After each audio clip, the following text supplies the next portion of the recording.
ಸಹಿತವಾಗಿ ಶಸ್ತ್ರಾಸ್ತ್ರಗಳು ತುಂಬಿ ಧರೆಗೆ ಇಡೀತಾಯ್ತು. ಆ ರಥಕ್ಕೆ ಹೆಸರೇ ತಾಮಸಿ.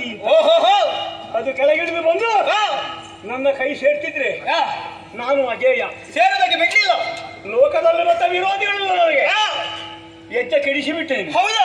ಪೂರ್ಣಾಹುತಿ ಆಗುತ್ತಿದ್ರೆ ಅದನ್ನು ಏರಿ ಲೋಕಮೂರನ್ನು ಮತ್ತೊಮ್ಮೆ ಗೆಲ್ತಿದ್ದೇನೆ. ಈ ಕಾಲಕ್ಕೆ ಕೆಡಿಸಿದ್ದೇನೆಂಬ ಹಮ್ಮು ನಿನಗೆ. ಬಿಡು, ನಾನು ವಿಚಲಿತವಾಗಿ ಕೆಲಸ ಭಾವಿಸಬೇಡ. ಅದು ಹೋದ್ರೆ ಹೋಗಲಿ. ಮಯದತ್ತವಾದ ದಿವ್ಯ ಚಾಪವಿದೆ. ಈ ಚಾಪ ಧರಿಸಿ ನಾನು ಯುದ್ಧ ಮಾಡಿದ್ರೆ ನಿನ್ನ ಆಯುಷ್ಯಕ್ಕೆ ಕೊನೆ.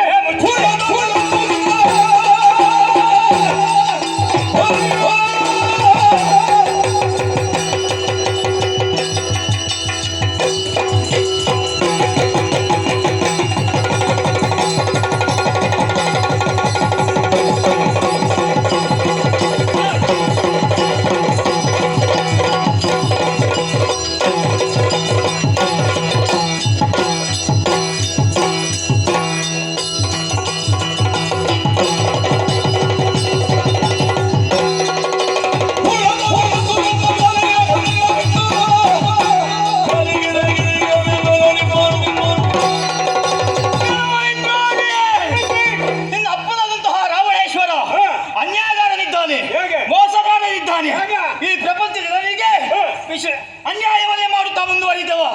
ಮೂರು ಲೋಕಗಳಲ್ಲಿಯೂ ಕೂಡ ಅಟ್ಟಹಾಸದಿಂದ ಕೊಪ್ಪಿ ಬೆರುತ್ತಾ ಇದ್ದವ.